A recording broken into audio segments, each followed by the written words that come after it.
This is the Creative Show, episode number 7. We are broadcasting live from the darkest corners of the marketing internet, where no tactic is off limits and the conversation always ends with Star Wars and the Marvel Cinematic Universe. As I said, this is episode number 7, and we have some famous sevens. For example, 7 Up is a great soda. The Mazda RX-7 was one of the coolest import sports cars of the 1980s, and there are 7 days in a week and 7 colors in the rainbow. Is there a coincidence? We think not. Let's roll our lucky number 7. My name is Buddy Scalera, and I am a content strategist focused on visual storytelling, a content engineer building intelligent content solutions, and a professional comic book writer. I am joined by Content Marketing Institute's own creative director, their lead designer, and the last Jedi stationed in Cleveland, Joe J.K. Kalinowski. Good afternoon. Good afternoon. Good to see you there, Joe. It is our 7th episode. Can you tell us something that's your favorite 7? Oh boy, I'll tell you what. It's hard to top the crisp and clean, no caffeine 7 Up. But one of my absolute favorite Seinfeld episodes is when George Costanza wanted to name his unborn child 7 after, Mickey Mantle. My other favorite 7 is obviously the Prince song 7, which is hands down one of my favorite Prince songs. And we are on the cusp of the NFL season, buddy.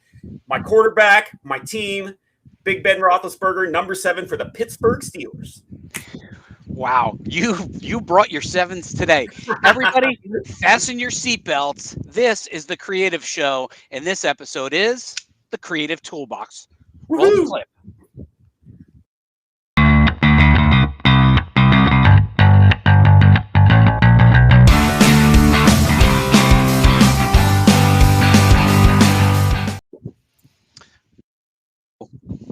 There you go, Joe.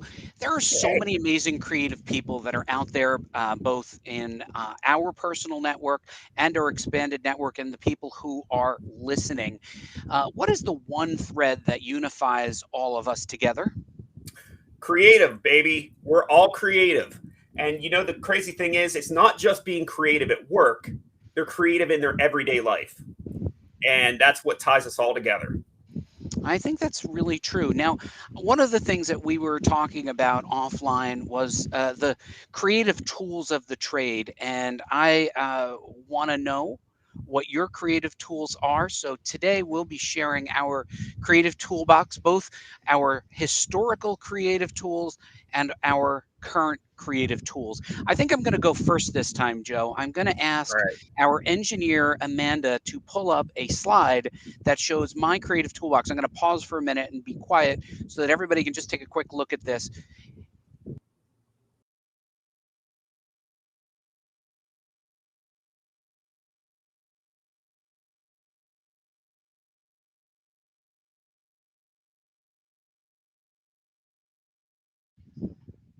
So, Joe, other than being like unusually organized in my like little structure, what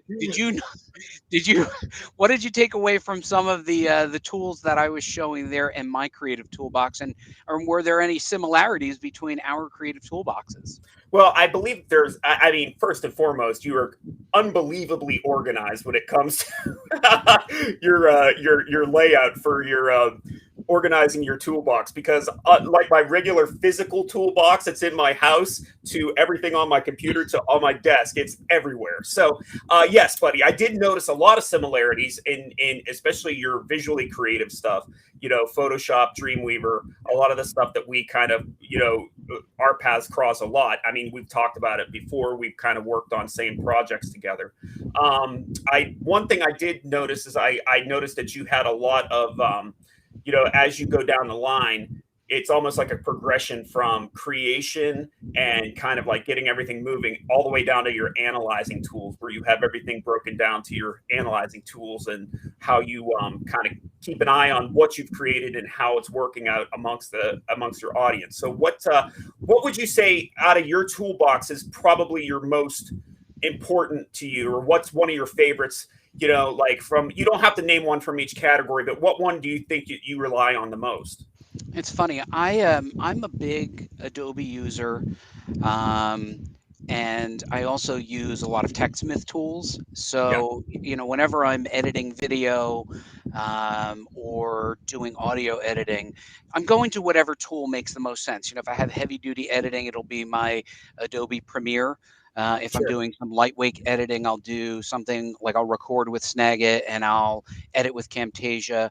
And then, of course, Microsoft Teams, our big organizational tool, which Right. replaces for me the tools that we had traditionally used like Slack or Basecamp. I feel like Microsoft really came together with MS Teams and is an amazing collaboration tool. So I consider that all part of the same toolbox. And as you noted, analytics tools, like if we are building websites, knowing how they are performing is hugely important to us. I see somebody from Portugal. So can we see the toolbox again? Amanda, is it possible to pull that visual toolbox up again with the PowerPoint slide?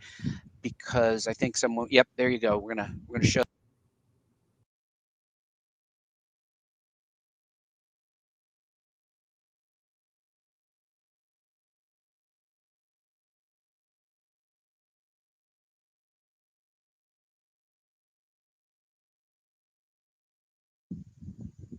Yeah, so I think that's kind of Very cool. toolbox represents the different types of tools. We think about our toolbox, working on cars or fixing the house.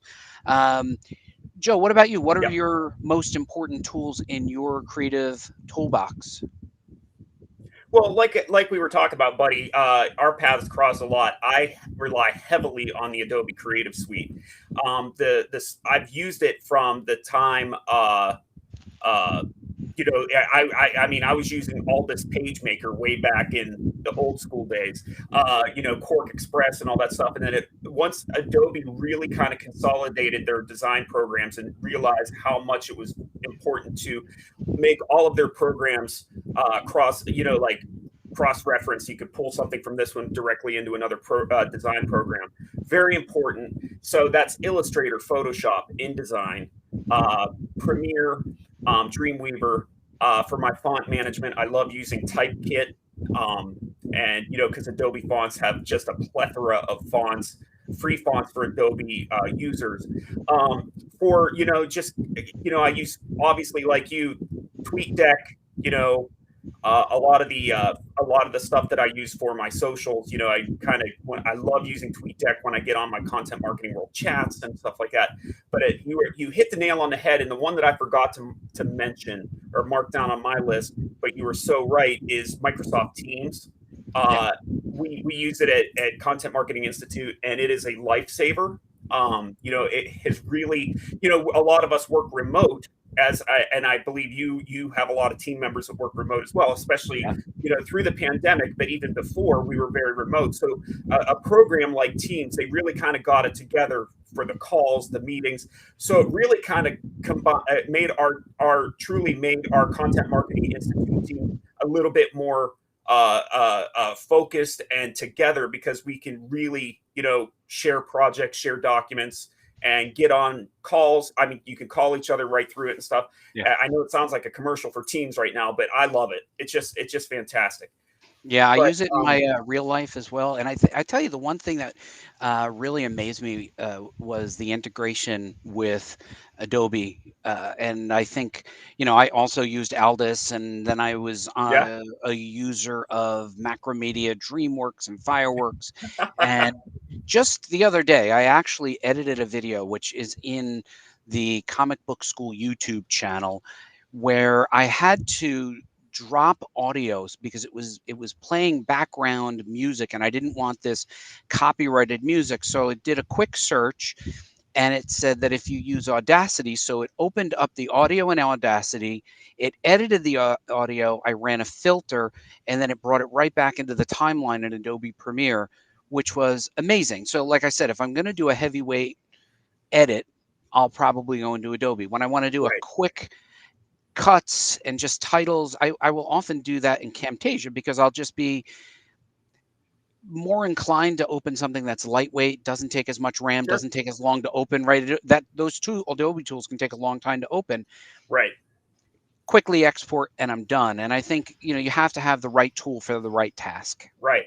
Well, as a matter of fact, buddy, on top of all my digital toolbox, I have a lot of physical tools that I still use, as you can imagine. I obviously go old school with the pen, pencil, Sharpies.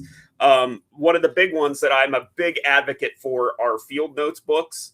Any designer or anybody who knows Aaron Draplin came up with these field notes books. They're just basically little notepads that are pocket size. As you can see, I use them quite often. Here is the design, the initial sketch for Wow. Content Marketing World's 2019 stage that I did just off the Wow. thought. And then, here's Robert Rose speaking on stage at ICC one year.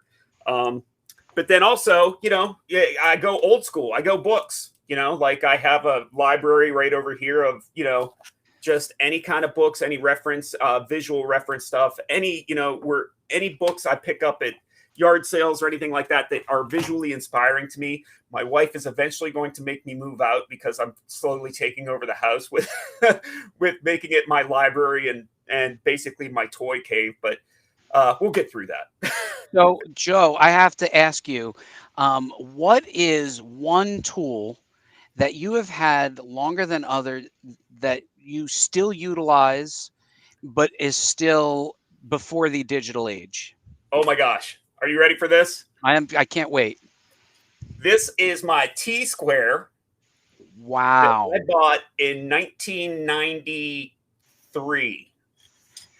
It has traveled with me. It was my college Tsquare for my basic graphic design courses that I had to use, because back then, obviously, we did have a computer lab, but it was not any kind of. We still did a lot of tactical design, waxers, and any of us old enough to remember what a waxer is. You had to print stuff out, cut it along the Tsquare. I cannot tell you how this has traveled with me for 30 years. I use it daily. Like it hangs in the house. My daughters use it for their projects. I cannot tell you how many times I've cut my fingers running a X-Acto blade down the edge and cut the tip of my finger off because had my finger too close to the edge. But man, this is it. This has been with me longer than my wife has been with me. So That is impressive. So I want to show you two tools, and I don't use this, but I can't bear to get rid of this. I don't know if you can get a close up of this, and Amanda, maybe you yeah, do a one shot. This was my scaling wheel back yeah. when I was a journalist, and we would lay out the newspaper using a T-square. Having a proportion scale was invaluable, and I could not bear to get rid of it. It's like a family heirloom. I think I'll give it to one of my daughters on their wedding day. But I will give you a tool that also is longer than my wife and me together is my X-Acto set. Oh, look at Which that.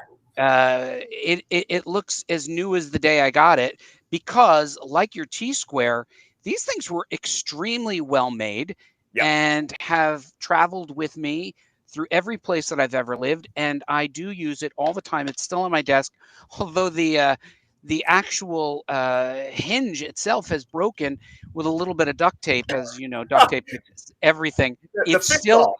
it sits on my desk, and it does sit on my desk with a self-healing mat and a Oh T-square. yeah, for sure.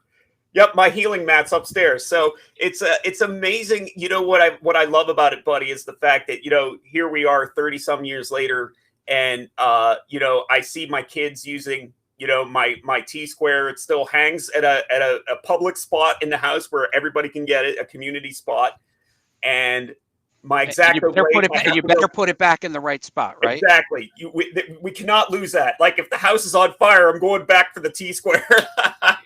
I will, and I want the audience, if anybody in the audience, either live or on the YouTube channel after the video is posted, has a list of their tools or a favorite tool or a photo of Oh themselves. yeah, tweet us pictures of your old school, like vintage tools that you still not just have, but I love to see the ones that people still use, because buddy, I use that proportion. I have a proportion wheel over on my desk that I've had for years, and I use that thing all the time. It's so funny how that works.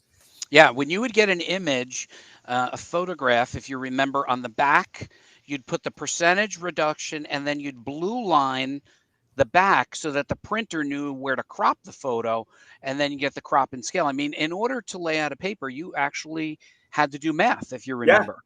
Sure. I see our friend Jim MacLeod. Hey, Jim, thanks for joining us today. He says that his kids now use his college Tsquare as well. So that's fantastic. Yeah, and Stephanie Stahl just dropped her daughter off at college. I think maybe a nice gift for her would be a good Tsquare.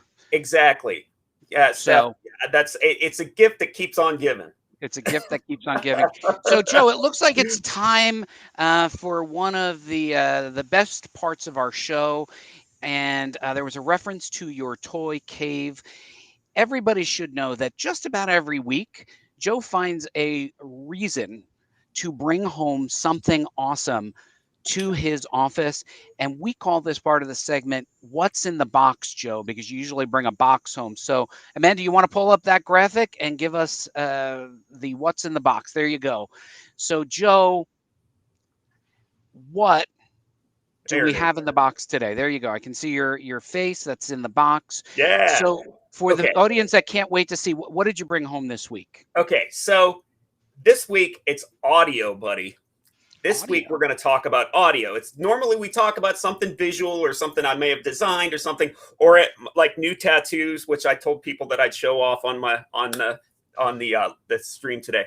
Today we're talking about specifically two pieces of audio content, music, that I just found unbelievable when it comes to creativity. First and foremost, the Foo Fighters about a month ago dropped an EP called Hail Satin, in which they re-recorded or covered the Bee Gees, like 4 of the Bee Gees songs, and then one of I think Andy Gibbs, one of the Brothers Gibbs songs. And it was unbelievable because everybody's like, is that Dave Grohl singing? So basically it's the Foo Fighters covering the Bee Gees. And buddy, if I'm not mistaken, you saw them at Madison Square Garden. Did you not do this music? I absolutely did. I was able to see, and if Amanda wanted to pull this photograph up, I took a photograph. We were lucky enough to catch the Foo Fighters open up Madison Square Garden in New York City. It was the first major concert there. It required proof of vaccination, and they did unveil the DG's songs, and they played them, and the place was dancing and having fun. And I will say that very few bands could pull off a cover of the Bee Gees the way that the Foo Fighters just did. And wow, the EP is terrific. I agree with you, and it's a lot of fun. And I will note our engineer Amanda, who is not on camera with us, did note that your office is a toolbox in and of itself. It is a creative toolbox where everything is within reach. So I actually have to agree with Amanda. What a good call on Amanda's part. Thank you. So one more little piece of thing for the in the box that I want to mention is I came across an album this week. My friend Eric turned me onto it by the artist Sturgill Simpson. Anybody who's a fan of kind of like alt country or folk rock or folk country, he released an album called. It's 28 minutes long. It is called The Ballad of Dude and Juanita, and it literally. Wait, what is it called? It's called The Ballad of Dude and Juanita.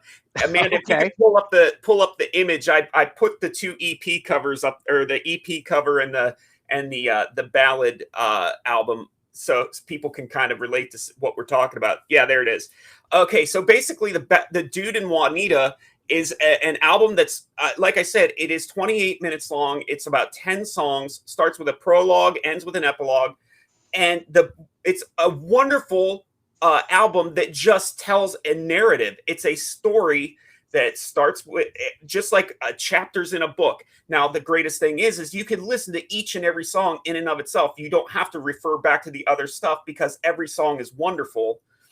But you listen to this album from the beginning to the end, and it tells this wonderful story. I don't want to give too much away for the people that would like to listen to it. And even if you're not a fan of like country music, it's country-ish. the guy, one of the people who started this idea of a narrative album, like a, kind of like a, I don't want to use the term concept album, but it was Willie Nelson back in the 70s with an album called The Red-Headed Stranger. And as a matter of fact, Willie plays guitar on this album. Wow, Joe, you So, are that I didn't know. I was going to jump in and say the best concept album that I knew about was Pink Floyd The Wall, yeah, which was is a double album, single narrative that you can follow, and you can listen to each song individually, sure. or you can enjoy the entire narrative. So I am not familiar with Dude and Juanita, but I am definitely going to check that out. Yes, So yeah, you'd enjoy it. I mean, even from a storyteller that you are, buddy, I think that you would really like the story that it tells from the beginning to the end. It's oh, fantastic. I'm totally going to listen to it. I'm going to pull it up on my streaming. So, Joe, we will be seeing quite a few of the people who are here in the live chat and our engineer somewhere soon, which That's is right. Cleveland for Content Marketing World. And you want to give a little preview of what people can I would expect at Content Marketing World? I would love to. Well, I'm excited to announce that Buddy and I will be doing a live creative show at Content Marketing World on Wednesday, September 29th at 10:40 a.m. to 11 a.m. We're going to be there. Then we're going to do a show at Content Marketing World, but then also during the whole show, during expo hours, you might find us kind of wandering around and maybe doing a couple little let's make a deal kind of things with some friends, all of our Content Marketing World friends that are in person. But then also for our virtual friends that are going to be joining us, we're going to record a special episode of the Creative Show that will air live or air during Content Marketing World. So we have a couple offerings for anybody that wants to be there in person, or if you want to watch it online. So yeah, you're going to see a whole bunch of this ugly mug dancing around, doing crazy stuff, and it's going to be a blast. I cannot wait. Everybody is so excited for Content Marketing World. I get to see you in person again after how many? It's got to be 2 years now. I'm so excited to see all my friends don the orange, go crazy, have some safe fun. But it's going to be a blast. And I don't know if you saw, we just announced our keynote speaker. Amanda, do you want to are you able to pull up the website real quick for anybody who doesn't know where to find Content Marketing World? It's at contentmarketingworld.com. Yeah, and I'm not sure but you can find it from the main website at contentmarketinginstitute.com, right, Joe? You sure can. You can pop over. If you go to contentmarketingworldinstitute.com, you can pop over to our events section and just go ahead and click on Content Marketing World, or you can just go right to contentmarketingworld.com and just fly through and register right there. Check out our agenda. Check out all the speakers. I think you're going to love it. Yeah, I think this will be a very creative show in that we have to find ways of making people feel comfortable. And I've been hearing about some of the behind the scenes that you and the team have been doing to make sure that people feel comfortable going to a live event again. For sure. And I'll tell you what, there's another specific part of our event that we always like to tout is our Content Marketing Awards. Yeah. And that's such a big deal that we've launched many years back, and so many people have won, so many wonderful projects have entered. But let me be the first here to congratulate you, Mr. Buddy Scalera, on his winning of a Content Marketing World with your comic book school project this year. Congratulations, my friend. Thank you. You're in the halls of the Content Marketing Awards. Look at this. There you go. My man, great job. I was thrilled. We at the comic book school did a project where we gave people experiential learning inspired by Robert Rose, Joe Polizzi, and Carla Johnson with their book about the experience marketing. And I just thought it would be interesting to take a pivot during the pandemic and try something different. And we won for best ebook because we basically put a community of people together. We actually built a community. We listened to Joe and we took everything off of social and built our own message boards, and it really paid off. So super excited, super proud of everyone who contributed to the comic book school, all the participants and all of the leadership. And Joe, quite a few of them. I think there were 32 contributors, and of them, 28 of them was their first published credit. And some of them have gone on to further pro work based on this experience that we did with the comic book school. So the win was for everybody. But thank you for, yeah.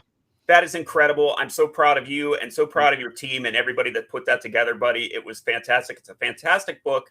Can people grab it from you? They can. If you go to comicbookschool.com, we decided to make it free. We wanted to show what we learned during our learning stage and session. Thank you, Stephanie. Thank you, Monina. Thank you, Jim. We appreciate that. And it is free. It's a free download. We thought it would be cool to make it free and expose the world to these emerging talents.